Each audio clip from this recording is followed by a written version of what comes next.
Bon matin tout le monde, bienvenue à cette série. J'ai une question, pasteur. Donc, ce matin, la question est la suivante. L'Église a l'ère du pragmatisme. Pourquoi y a-t-il autant de crises, de tensions, de divisions dans les églises chrétiennes, notamment évangéliques, en ce 21e siècle? Donc, je tiens à préciser avant de commencer qu'il ne s'agit pas d'une question qui m'a été posée comme telle, mais bien d'une discussion, d'un échange que j'avais il y a une semaine ou deux avec un confrère pasteur sur la situation de l'Église, évidemment, mais le piège du pragmatisme. Donc, le pragmatisme, là, c'est la recherche des compétences, donc la sagesse biblique est moins valorisée que l'acquisition des compétences techniques et humaines pour réussir le projet d'église ou même le projet d'implantation d'église. Donc, de nos jours, et on le voit si on est dans le métier, là, on mise beaucoup sur la formation des leaders. Et j'ai rien contre en passant. Ça, un pasteur, c'est forcément un très bon leader, évidemment. Mais de quelle façon on les forme? Mais je ne pense pas que toutes les écoles bibliques font ça ou toutes les familles d'église font ça. Mais généralement, ce qui ressort, c'est qu'on les forme à la maîtrise de méthodes de communication. On les forme dans l'acquisition de compétences en gestion des relations humaines. On forme le disciple à développer des aptitudes, à bien diriger, des stratégies de direction, à avoir des discours inspirants plus qu'instructifs quelquefois. On leur apprend à avoir une vision passionnante, attirante, rayonnante. On leur apprend à implanter une église avec des cibles de rendement à atteindre par année. Donc, on appelle ça, si on veut, une approche pragmatique. Maintenant, la problématique, tout ça n'est pas sont pas forcément des mauvaises idées, là. C'est pas ce que je veux dire, mais c'est que nulle part dans l'Écriture, ce genre de cibles-là sont valorisées en premier lieu. En tout cas, pas en premier lieu. Certes, on forme aussi, évidemment, je suis pas en train de dire qu'on les forme pas dans la théologie, évidemment, on les forme à maîtriser une bonne théologie, mais même dans ce cas, il faut remarquer que même l'apprentissage de la doctrine et de la théologie va souvent viser le pragmatisme, c'est-à-dire, puis qu'est-ce que c'est le pragmatisme? Le pragmatisme, c'est la doctrine selon laquelle n'est vrai que ce qui fonctionne réellement. Aptitude d'une personne qui ne se soucie que d'efficacité.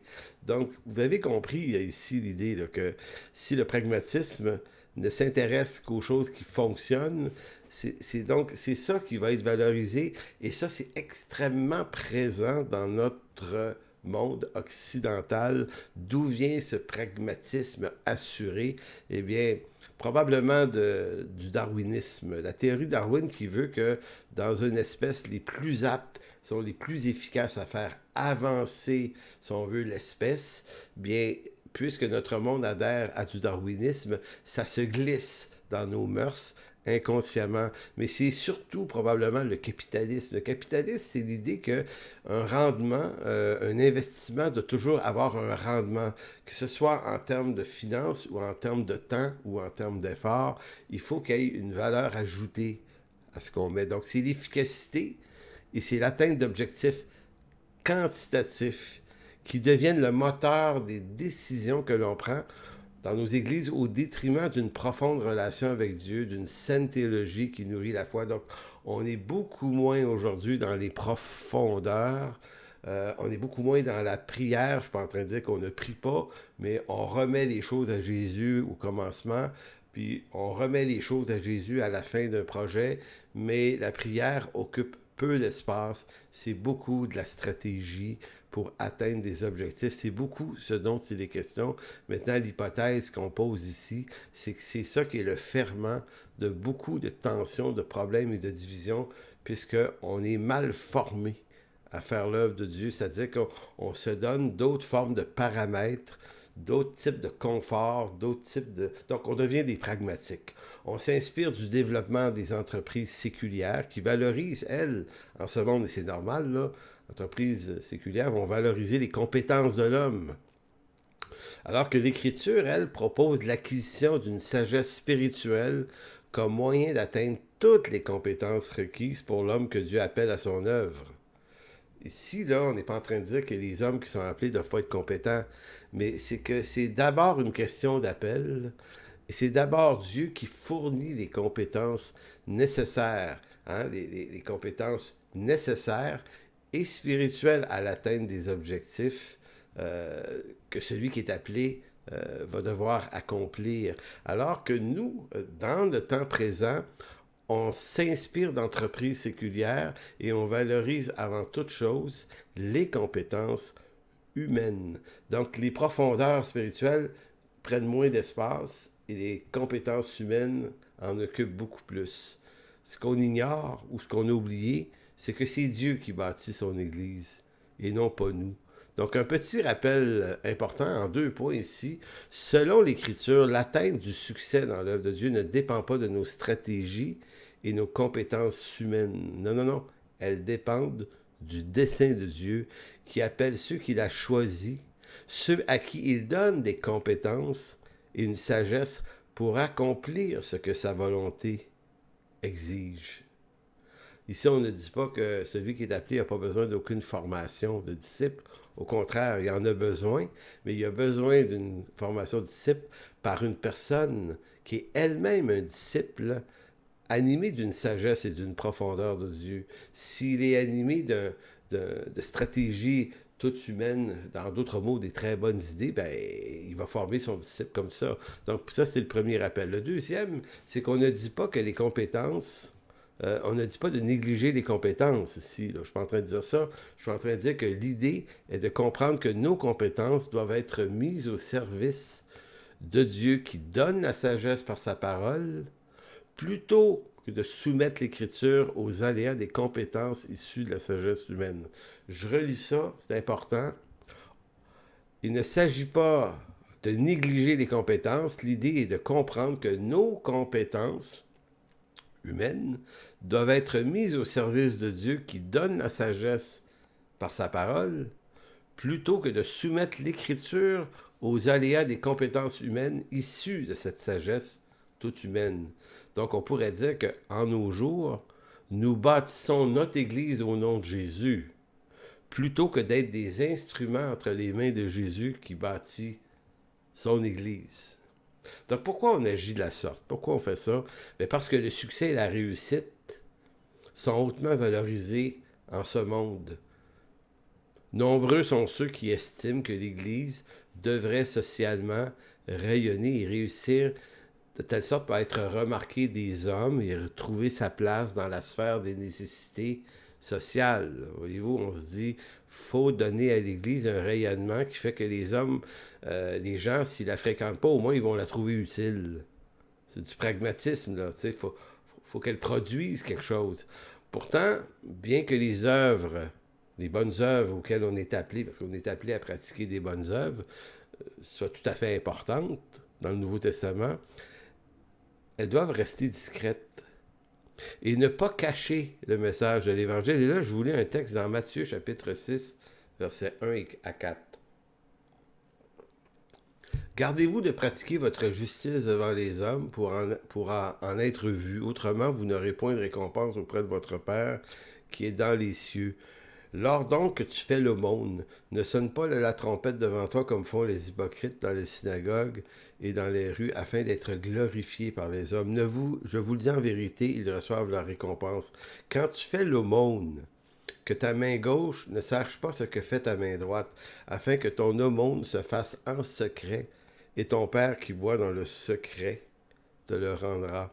Voyez-vous, il y a cette discrétion dans l'Écriture qui nous invite à faire les choses discrètement, secrètement, pour être remarqués de Dieu plutôt que des hommes. Mais ce qu'on fait beaucoup, nous, aujourd'hui, c'est que on fait les choses, les œuvres, on se filme, on se prend en photo, on publie ça, on veut impressionner, on veut montrer notre utilité, on veut justement être vu des hommes dans tout ce qu'on fait.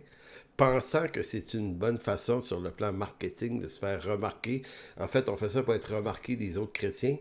Ça pourrait les inciter à venir à notre Église, mais on fait ça pour essayer de montrer aux gens de ce monde, voyez-vous, on n'est pas si inutile que ça, nous autres les chrétiens, on sert à quelque chose dans la société, voyez-vous, et si vous ne voulez pas fréquenter l'Église et vous tourner vers Dieu, au moins reconnaissez qu'on vaut la peine d'être là, d'être honoré, d'être respecté comme une institution sociale. Et ça cause un problème.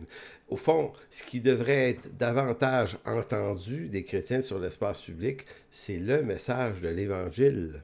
Maintenant, l'idée ici n'est pas que personne ne devrait remarquer nos bonnes œuvres. Hein, l'apôtre Pierre le dit, que nos bonnes œuvres peuvent être remarquées, mais il y a une différence entre chercher absolument à les faire remarquer, à les faire rayonner, au point où ça finit par mettre le message de l'Évangile au second plan.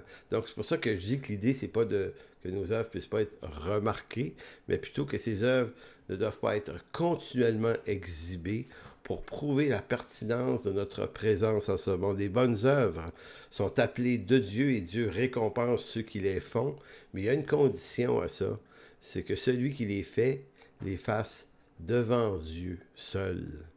Hein? Il faut être capable de prendre un silence sur les bonnes choses qu'on fait, de telle sorte que notre récompense demeure. Parce que, on le voit dans le texte de Matthieu, celui qui les exhibe aux yeux et au regard du monde a déjà reçu sa récompense par les louanges des hommes de ce monde qu'il recherche.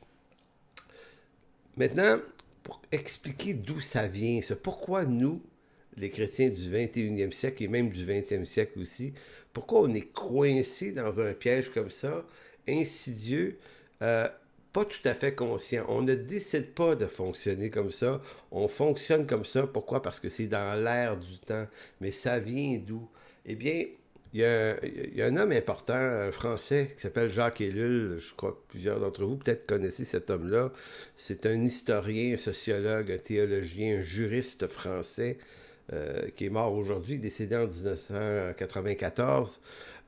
C'est un penseur de très très haut niveau. C'est un protestant, lui d'ailleurs, en passant, pas forcément évangélique, mais protestant, qui a publié une couple d'ouvrages sur la société technicienne.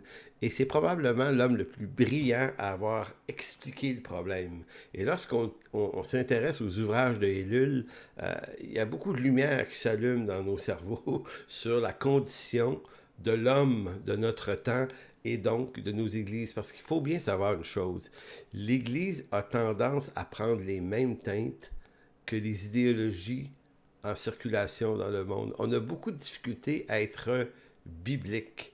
Donc, on a tendance à twister l'Écriture pour qu'elle fitte avec les idéologies du temps présent. Même si on prétend pas le faire, on le fait de façon inconsciente. Donc, Ellul est l'un des premiers penseurs en Occident à avoir vu venir le désastre de ce que lui appelle la société technicienne. On va voir ce que c'est. La société technicienne est celle où chaque humain se spécialise dans un domaine où il devient l'expert, au détriment du reste des connaissances humaines qu'il ignore.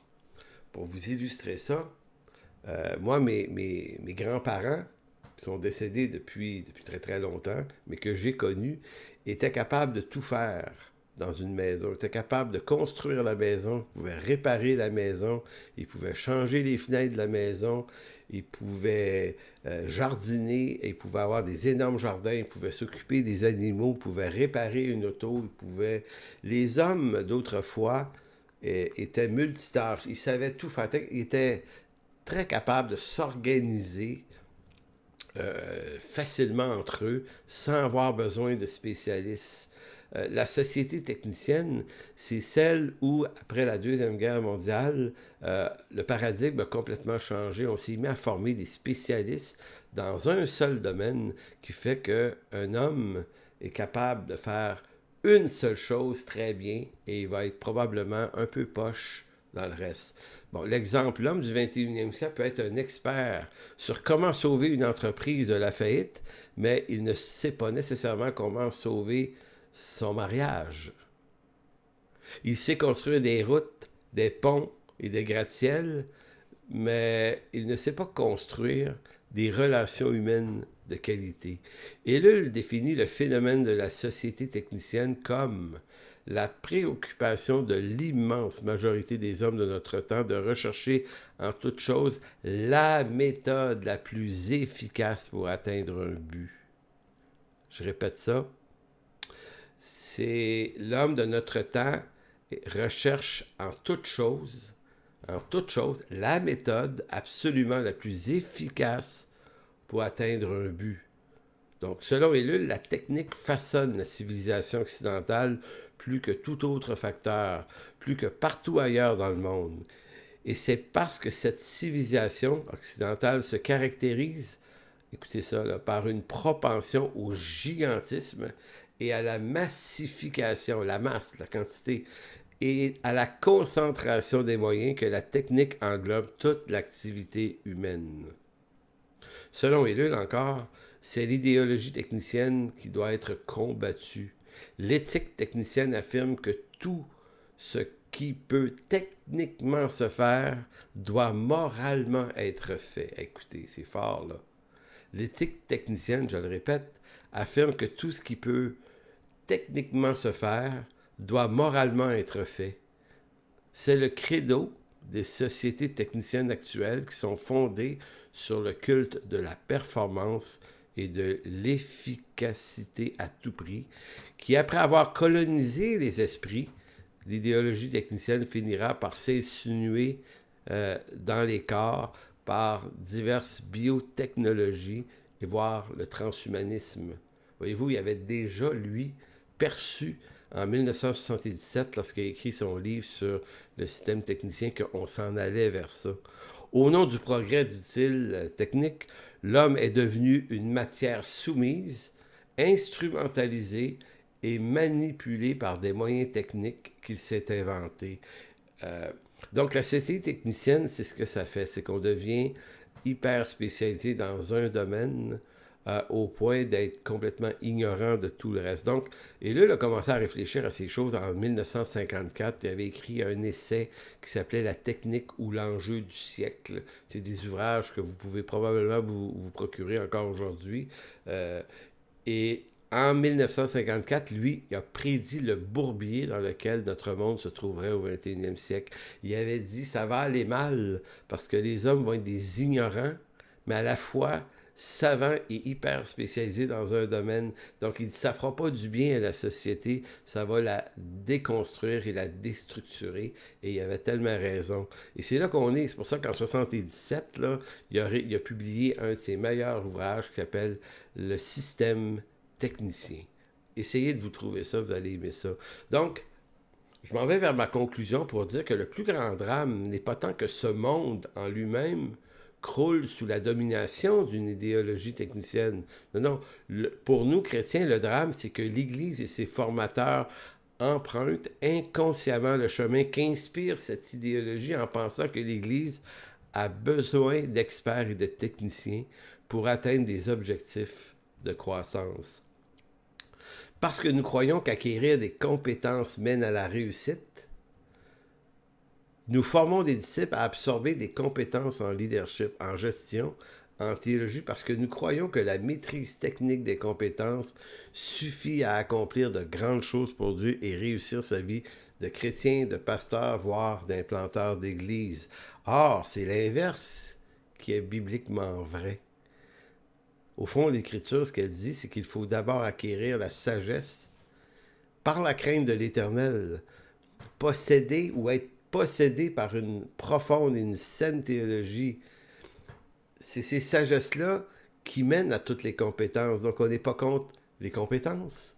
On est en train de dire que Dieu rend compétent ceux qui l'appellent, et ceux qui l'appellent vont devoir être formés comme disciples par des hommes d'expérience qui maîtrisent ces mêmes compétences-là, mais ces compétences-là sont comme mises au service de Dieu, dans le plan de Dieu, dans le dessein de Dieu, tel que l'Écriture le veut, alors que nous, on les place comme par-dessus. C'est comme si on disait, moi, là, au nom de Jésus, je vais bâtir mon Église. Je vais le faire au nom de Jésus. Je suis un chrétien, je ne peux pas faire ça autrement. Je vais faire ça au nom de Jésus. Mais par mes compétences, alors que l'Écriture nous dit que Jésus bâtit son Église, et moi, je ne dois être que serviteur, à la limite, inutile. Donc, je vais utiliser mes compétences à son service et non pas lui le mettre au service de mes compétences. Donc, former un disciple selon l'Écriture, c'est le former à marcher avec Dieu. C'est lui apprendre à demander pardon, à confesser ses fautes, à donner sa vie, à vivre dans la vérité de l'Évangile, à être absolument honnête en toutes choses, à ne pas avoir un cœur double, à ne pas considérer ses avantages, à ne pas calomnier, tromper, mentir. Voyez-vous, la formation disciple, là, c'est pas une question de savoir technique, c'est une question de former la personne dans les richesses spirituelles. Si elle n'est pas capable d'être amenée à cet état de transparence, d'honnêteté, de lucidité, d'intégrité, elle aurait beau posséder toutes les qualités techniques, la connaissance théologique, maîtriser des ouvrages de théologie complexes, qu'elle ne sera jamais un bon serviteur de Dieu. Donc, on ne devient pas disciple par la maîtrise seulement de savoir théologique, on le devient par apprentissage de la soumission à la volonté de Dieu. Donc, c'est ce que je voulais vous parler aujourd'hui. Je trouve ça très, très intéressant d'avoir cette réflexion-là, notamment quand on s'occupe d'une église comme pasteur, comme ancien ou comme jeune implanteur, de mettre les bonnes valeurs aux bons endroits et comprendre que le Seigneur ne nous met pas sous la pression d'objectifs de croissance. Ça, c'est de notre temps à nous. Ça n'existe pas dans l'Écriture. Donc, une Église est appelée à obtenir de la croissance. Hein? L'apôtre Paul en parle dans Éphésiens chapitre 4.